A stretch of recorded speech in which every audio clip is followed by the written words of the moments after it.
In this video, I'm going to show you how to view someone's Instagram story without them knowing, okay? If you're already a subscriber in this channel, you know very well that we don't waste time.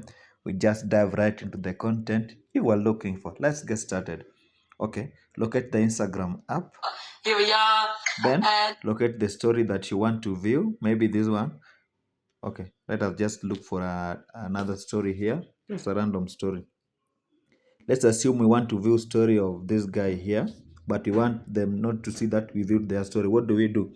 After tapping on the story, swap to the left, but make sure that you don't release your finger like this.